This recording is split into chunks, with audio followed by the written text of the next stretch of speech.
Soyez les bienvenus au domaine départemental de Visil.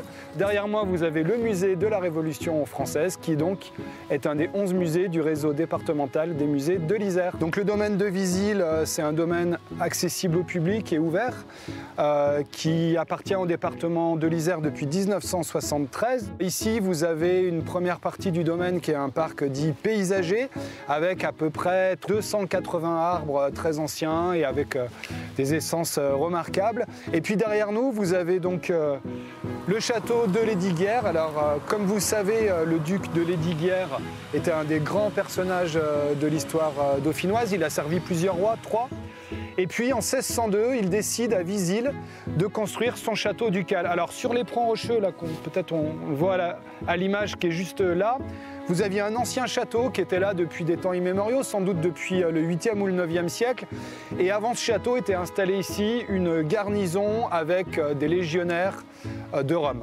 Au 18e siècle, la période qui va nous intéresser aujourd'hui pour notre visite, eh bien, le domaine de Visil échoua dans les mains d'une grande famille de négociants, les Perrier, qui ont aussi donné des hommes politiques à l'histoire de notre pays. Et c'est Claude Perrier qui, en 1788, le 21 juillet, accepte d'accueillir ici, les représentants des États du Dauphiné qui se rassemblent ce jour-là et qui opèrent à ce moment-là un des premiers événements révolutionnaires qui va lancer la Grande Révolution française une année plus tard. Et c'est la raison pour laquelle, lorsque le département de l'Isère, en 1973, acquiert le domaine de Visil et le château de Lesdiguières, il décide d'ouvrir le musée de la Révolution française, qui est unique au monde dans son traitement qu'il fait de la Révolution. Alors cette année, nous sommes dans cette saison Déshabillez-nous, qui est notre saison culturelle au département de l'Isère, dans notre direction de la culture et du patrimoine. Et donc nous sommes allés sur le sujet de la mode à l'époque révolutionnaire. Au XVIIIe siècle, la France est un des pays les plus peuplés d'Europe. Contrairement aux idées reçues, c'est vrai qu'on s'imagine toujours que la Révolution française est une conséquence de la faillite de l'État, d'un manque d'argent, ce qui était vrai pour l'État qui était complètement ruiné, mais une classe de la population française assez importante qui était en capacité de s'habiller, de se faire des petits plaisirs, d'aller dans l'artisanat et d'avoir une vie, je dirais, avec quelques éléments de luxe. Et cette question du luxe et de l'accès au luxe et de ce que ça veut dire, qui sont finalement des questions qui restent maintenant dans notre société, ces questions-là sont largement débattues dans l'Europe des Lumières et par les philosophes tout au long du XVIIIe siècle. La mode, c'est quelque chose de très important. Et puis vous savez que la France, on est reconnu pour la mode, pour le chic. Et cette réputation était déjà là, bien établie au XVIIIe siècle. Donc c'est un moment aussi où va se fixer comme ça beaucoup de règles autour du costume. Et cette question de la mode, elle a aussi des répercussions politiques que nous allons découvrir en visitant l'exposition.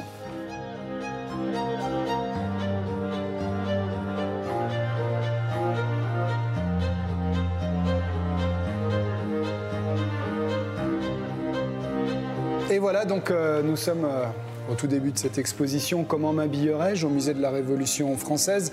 Une première œuvre de Rémy Furcy d'Escarsin, donc un artiste, un peintre qui est là, très prolifique paraît-il, et qui est là à la fin du XVIIIe siècle. Et il nous donne à voir ce couple de centenaires, dit-on. Donc madame et monsieur ont atteint le grand âge d'une centaine d'années. Et donc on voit les habits. Alors monsieur est très fier, de porter son habit, l'habit qu'il portait à la Garde nationale. Il a participé également aux fêtes nationales de la fin du XVIIIe siècle. Et son épouse, madame, porte cette coiffe très caractéristique et l'habit caractéristique de la femme du peuple, avec la robe et le tablier. Mais remarquez que son tablier est un petit peu ouvragé. Il est comme ça, avec des rayures, donc ça dénote quand même chez les femmes du peuple, une certaine élégance. Alors que le tableau qui est ici, de Doncre, Dominique Doncre, un autre artiste de la fin du XVIIIe siècle, et là, quant à lui, un tableau de commande.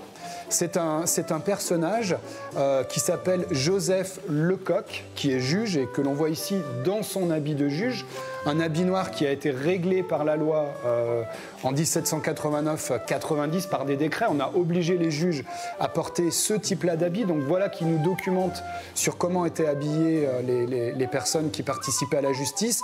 Ce personnage est très riche. L'épouse, son épouse qui est là, qui est assise devant lui, porte quant à elle une robe à l'anglaise, puisque malgré le fait qu'au moment de la Révolution française, l'Angleterre n'est pas du tout l'allié de la France, et vous savez que ça va durer pendant beaucoup d'années ensuite avec la période napoléonienne, mais malgré cela, il y a une fascination des élites et du peuple pour la mode à l'anglaise.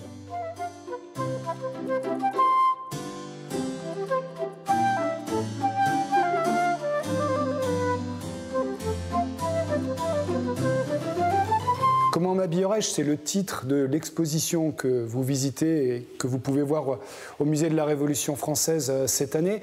Mais c'est aussi le titre d'un petit ouvrage produit à la fin du XVIIIe siècle par François-Xavier Mercier de Compiègne, un auteur pas très connu, mais dont on a retrouvé, Alain Chevalier, le créateur de cette exposition, a retrouvé ce texte-là.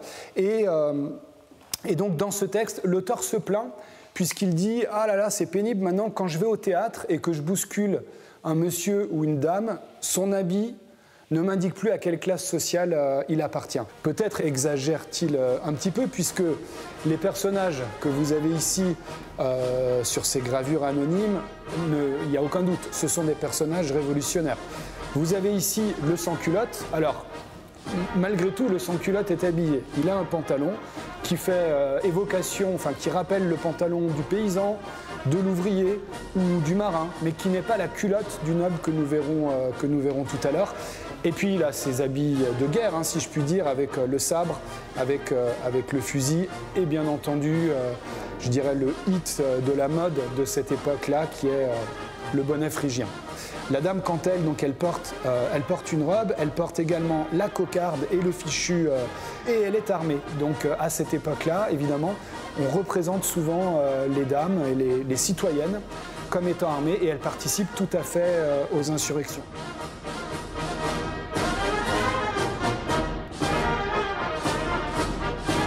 Alors, voilà un décret de la Convention nationale qui enjoint aux femmes de porter la cocarde tricolore.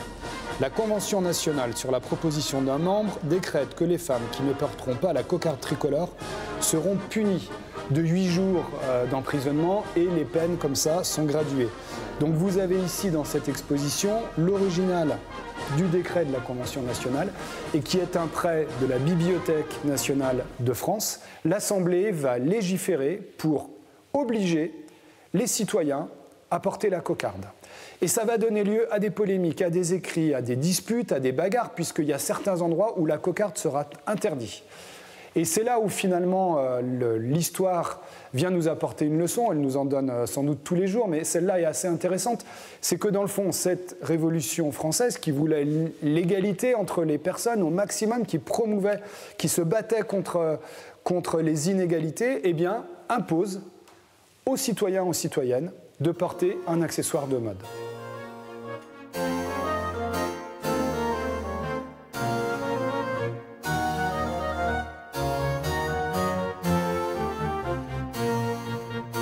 Alors nous avons vu là d'un côté les sans-culottes, donc c'est la dénomination que l'on donne aux hommes et aux femmes du peuple qui vont participer aux insurrections populaires, et c'est vrai que ce terme est vraiment resté dans notre imaginaire. Alors qui porte la culotte?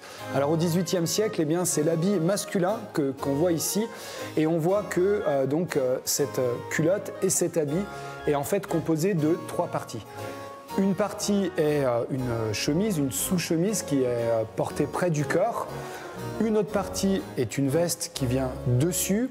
On appelle ça un frac. Et ce frac, cette pièce vestimentaire va beaucoup évoluer tout au long du XVIIIe siècle. On va la rendre plus malléable, plus légère, plus confortable aussi pour pouvoir monter à cheval.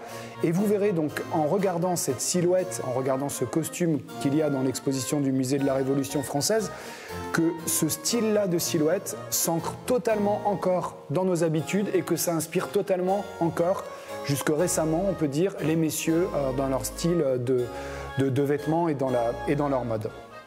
Et puis les femmes. Alors les femmes, évidemment, c'est la robe hein, que l'on met en avant. Et nous avons donc présenté dans cette exposition une robe tout à fait majestueuse, également inspirée par la mode anglaise. Cette robe est présentée avec son accessoire principal qui est le châle. Toutes les femmes élégantes ont un châle qui peut être, selon peut-être le style de tissu qui est utilisé, qui va être plus ou moins luxueux, qui va porter tel ou tel message. Et la révolution libère le corps de la femme. Elle ne porte plus les baleines, elle ne porte plus les cintres. Elles sont totalement libérées, leur silhouette évolue tout à fait. Et ça va durer pendant 15 ou 20 ans. Et donc cette révolution française, par l'habit, a également beaucoup marqué les styles de vie et les habitudes des gens.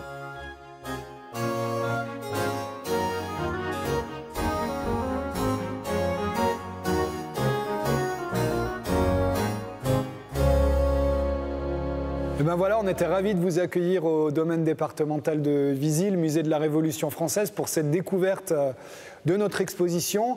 Et puis, mesdames et messieurs, venez nous voir. Donc, vous pouvez visiter le parc avec ses ambiances. Vous pouvez prolonger, continuer ou commencer par la visite du musée de la Révolution française. Et puis, presque tous les week-ends, nous avons une offre pour vous, que ce soit des visites, que ce soit des concerts, que ce soit des conférences, hein, comme dans tous les musées du réseau départemental. Donc voilà, n'hésitez pas à pousser les portes de nos musées et de nos établissements. Merci beaucoup d'avoir suivi cette visite guidée avec nous aujourd'hui dans un des 11 musées du réseau des musées départementaux de l'Isère. Et puis n'hésitez pas à aller voir nos informations musée.isère.fr.